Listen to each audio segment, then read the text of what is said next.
Seems like I've really been on a video kick lately, but I've had a lot of ideas and a lot of things I wanted to share with people.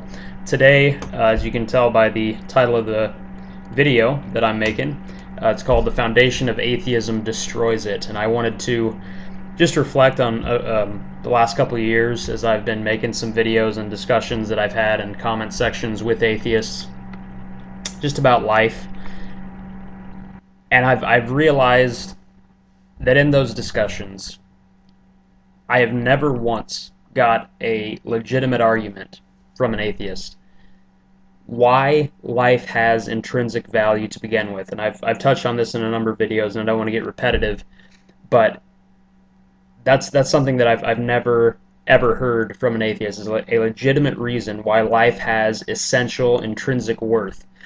Because when I say the foundation of atheism destroys it, what you have to have at the foundation of any worldview that you present for people to, acknowledge or look to, or you're trying to convince them of your worldview, you absolutely have to have a reason why life has essential worth, and not just worth that's contingent on what we think or what humanity thinks. Because as history goes along, I mean, history could have gone so different in a number of different situations that we can think to in the past where our future could have been completely different.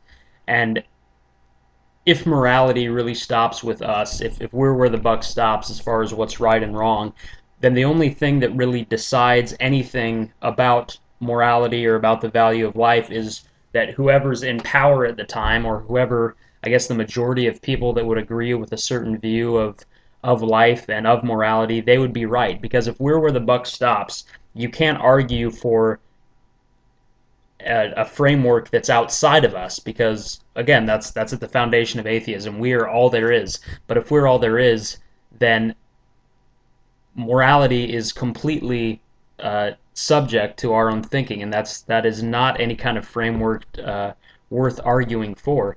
I I may have mentioned this a few times, but I had a discussion here on YouTube with an atheist, and I brought up this scenario, and it kind of goes along with what I just said, is that, if in World War II Hitler had won and, defeated the Allies, defeated the Americans, the Russians, the English, and everyone who was fighting against him, and as you can see with what he did with the Jews, murdering 6 million of them, and talking about how the Aryan race is the pure race, it's very reasonable to think that he could have been someone, knowing just how insane he was, who eradicated everyone who disagreed with his view of morality.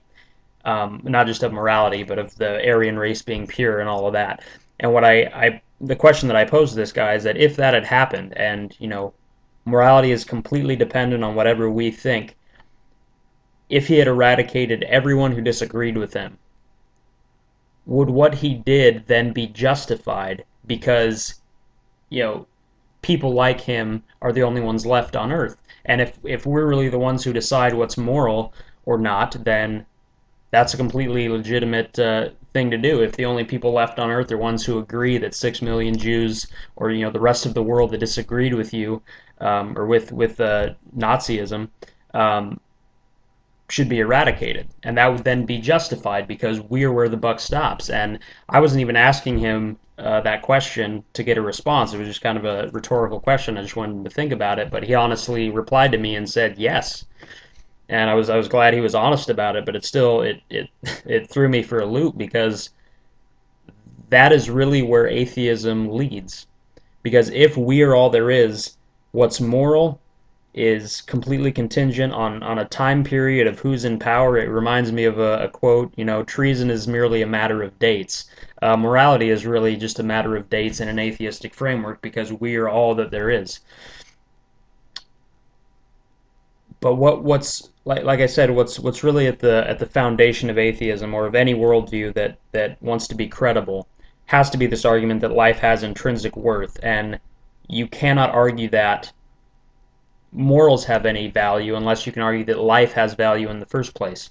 And an argument that I get, that I listened to in a video from Theoretical BS, who's here on YouTube, is he was trying to argue that morals aren't subjective, that there's an objective morality because what's moral is really just what makes life better. You know, things that I think he said maximize happiness and maximize the well-being of a society, and that's fine. I mean, I think that when you look to God and you look to the Bible and the commands that He has given us, that there's great indicators of how that is actually a lot better for society than what we've attempted to argue, as we've moved a little bit more away from God in some areas about what's right and wrong, and how that's contingent on us. That the morality He's actually given is far better than ours. When you look to today, and sex trafficking, rape, murder, all this other stuff that seems to be the result of how we don't respect life as much. And in a discussion I was having with underlings, as someone who's been commenting on my videos, or one in particular, we talk about murder, and he says the murder rate has actually gone down in the last few years. That's if I would argue that's if you don't treat a baby's life before the baby is born as valuable, and that's obviously not true, that a baby's life doesn't have value before it's born. And I'll just give a quick argument for that as well, since I have no time limit on my video. But it's actually something that I posted on Facebook yesterday about a baby's life, and about how that life really does have worth even when it isn't born. And if you add up all these murders that literally have happened since the 60s, since Roe v. Wade was put into practice, or put into law, where it was then put into practice. I made this comment yesterday on a post on Facebook about abortion, and it said, to those who are honestly arguing that life has no essential worth until that life is born, tell that to the women who carry a life inside them for 9 months and treat that life as more valuable than their own. It means everything to them. Do you really want a woman's right to choose to determine if that life has value or not? The simple reality is that many women do treat that life as valued and others do not. Both views can't be correct. Either life means something before it's born, or it doesn't. Try telling a woman with the courage to care for that life no matter what that she is really only caring for a fetus with no value, and come back to me and talk to me about it after your black eye heals up. Because that life does have essential worth, and as we've moved further away from God and wanting to decide our own morality, we literally have murdered millions of babies, and there is no argument against that's credible at all. Because if you're saying that it's a woman's right to choose if that life has value, then it could also be argued that a woman's right to choose that it does have value means something. But again, both views can be correct, so you have to pick one. And like I said, I'd like to see someone argue with a woman who carries that life, that's not a life that's really anything more than a fetus. It doesn't have any essential worth, and it's just not true. But again, that's just one example of how, as we've moved away from God, we move away from common sense and respecting life. Because as we move away from that, we move away from what God has given us in the reality that is the reality that we have essential worth. But in atheism, that's not something that you can legitimately argue for, because at best, even if you argue for what's best for a society, it's completely arbitrary, because it assumes that what's best for a society is something that we ought to practice, as though if our society progressed and got better, that it would make it any more valuable, and it doesn't. And again, it's completely contingent on how history goes and whoever's in power, or and that's with morality being as relative as it is in atheism. That's terrifying, because of how we all know the human mind can go. And I also wanted to talk about science for a minute. The last video that I made was talking about how evolutionists can't run from God, and it got me thinking just about the science side. And that seems to really be where atheists focus so much attention on, is the side of science, and that really, in a lot of ways, is their whole world. For many of them, I'm not going to single or say that about every atheist, that they focus completely on that. But it does seem to be a common trend that that's where they put all their marbles, if that's how I should put it there. But studying science, if life has no essential worth, which is really what atheistic scientists are arguing in the first place, that we're here by no design, that we have no essential worth, but whatever worth we decide to give our lives or not give our lives. But if that's the case, studying science itself doesn't have any real worth. If life itself, at the foundation, doesn't have any real worth, then neither does studying science. And another thought that I've had the last couple days in regards to science and thinking about that, while also thinking about the lack of any kind of legitimate moral argument in atheism, is it reminds me of this old saying that says, if a Cretan tells you that all Cretans are liars, can you trust what he says? When we see and understand how dishonest so many human beings are, think of our government system, people who are leaders in our society, our government system, our justice system, our business, how many people are fraudulent in that especially if a scientist doesn't give a legitimate argument for why it's important to be honest in your science. Because there is more than just the science argument, there's also the moral argument. And science isn't completely free of people who would be fraudulent or people who would want to argue for what they believed, even if there wasn't the backing of reality or the backing of science. And it reminds me of a famous quote that goes, or famous saying that goes around today, that the ends justify the means. And if that's really true, how can you trust anything that anyone says, if that's really the framework by which people work, that the ends justify the means? And if you think that the end result of allowing evolution to be taught and all this is going to be better for society, that doesn't matter if you're dishonest about it. They're questions that need to be raised, and questions that I think are completely legitimate when you want to trust a worldview. It's very, very important that you can actually trust what a person says. And if morals are out the window in the worldview, as I think I've clearly shown in an atheistic framework, then how can you trust anyone? And with that, I mean, I just want to go from what atheism doesn't offer, which is any purpose, any hope, any meaning to life itself. Peter Atkins even, and he has made the comment, I think, in one of his books, that says the survival of purpose is inspired only by sentiment. That's the only thing that the only reason that people have any idea that there's a purpose to life is by sentiment. And going back to the meaning of life too, I mean, I get in discussions with atheists, and some people argue that life does have meaning, and some people argue that it doesn't have any meaning.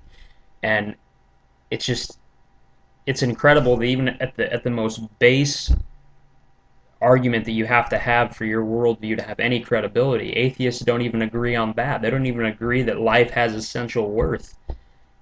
And in a subjective morality, a subjective view of opinion, that everything is subjective to what other people think, you can't argue for anything legitimately.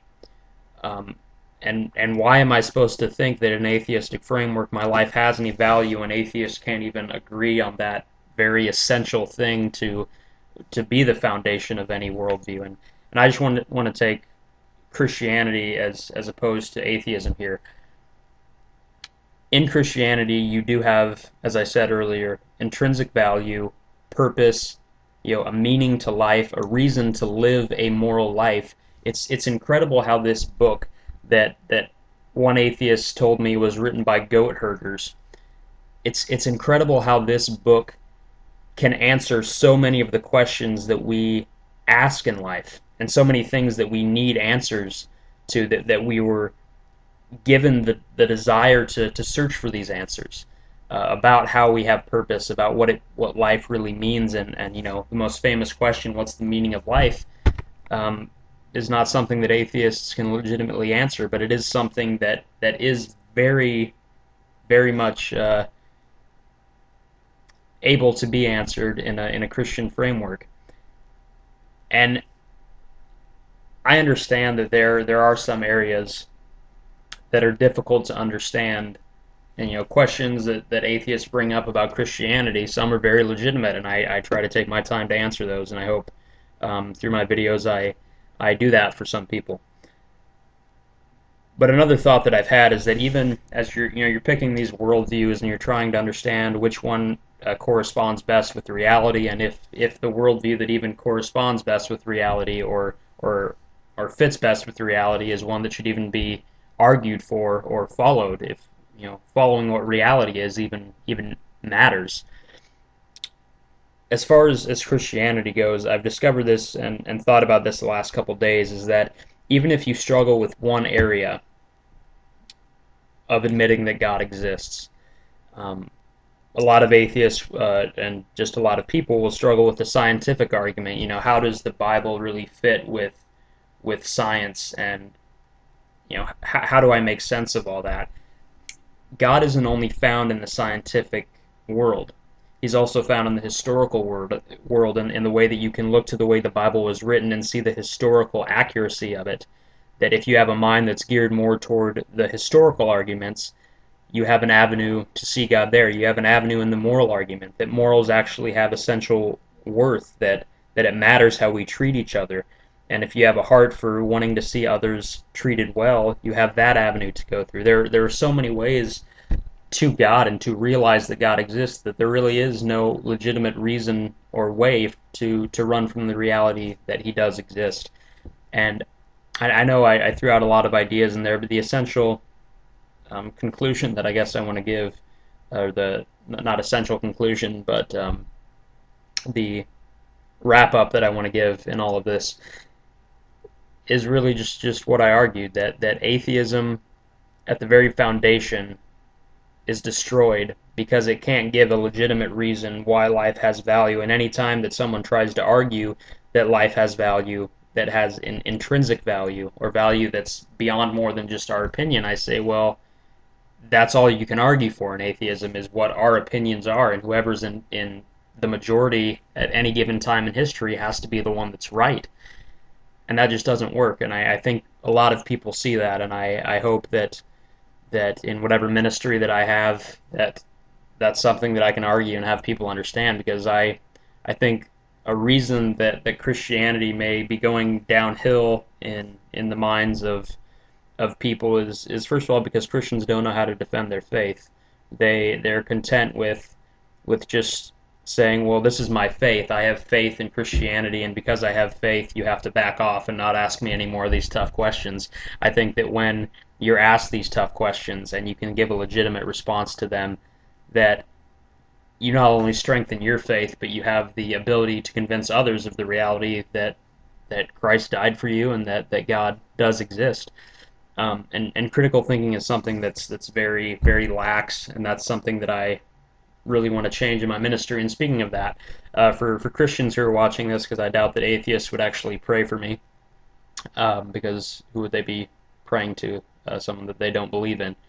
But for those who believe in God and believe in the power of prayer and understand that prayer really does work, I have an opportunity later today to actually get started in a ministry that I've wanted to be a part of for a very, very long time, as I've made these videos. And for those of you who watch this and are believers, I would just ask that you pray for me today, because I do have some a pretty good opportunity to make some things happen, and it would be very, very good for me, something that I've wanted to do for a long time, like I said. So if you would be praying for me, I would appreciate it, and I hope this video sheds some light on some of the pitfalls of atheism, and how the foundation of it really falls apart when you get into the meat of what they really believe and where logic has to take them in their worldview. So I hope you enjoyed it, and sorry that it was about 20 minutes long, but again, I hope you enjoyed it. Thank you.